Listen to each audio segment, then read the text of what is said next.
I have a question about who was Abraham's son Isaac the first child to be bar mitzvahed? Why can't I see who's asking the question? Who's the, what? Renee. Isaac's mom. Oh, here. Oh, I couldn't see you. Yeah. Okay, now I see you. Oh, the question I had was Abraham's son Isaac. Right.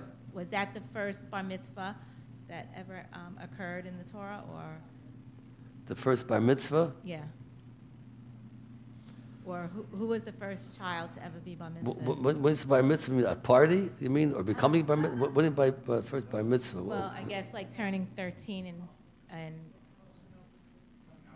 becoming obligated to follow Jewish law. Well, there was nobody obligated to follow Jewish law at that time because the Torah was not given yet. So they only had the obligation to keep the 7 Noahide laws. The great Avram, Yitzchak, Yaakov, and Sarah, Rivka, and Oorah, the matriarchs and patriarchs, they kept it on their own because they wanted to keep it because they knew it's a good thing. But there's no obligation to keep it until the Torah was given to Mount Sinai. Now, you brought up an interesting point.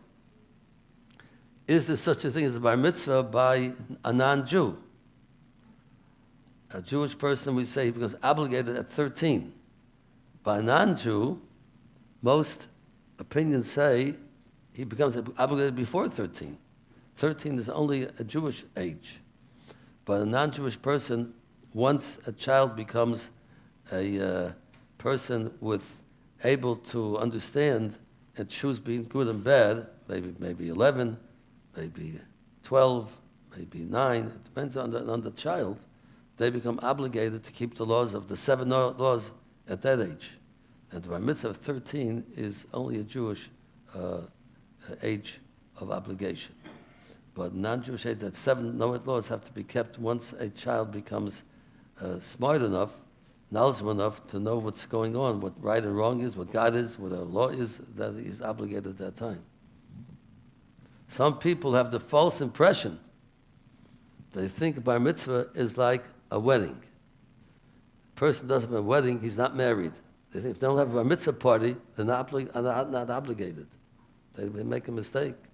That's a wedding. If you don't get married, if you don't have a wife and give her a ring, she's not your wife.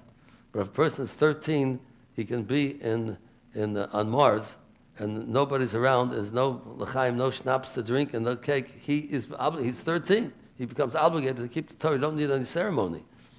Wedding needs a ceremony, but bar mitzvah doesn't need a ceremony.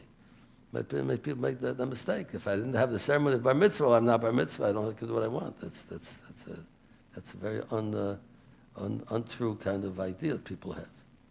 We make a ceremony by mitzvah to show that we're very happy that the child has come to the point in his life where he comes obligated to keep the laws of the Torah. So we make a party to show that we're very happy about it. But that didn't make him didn't make the obligation.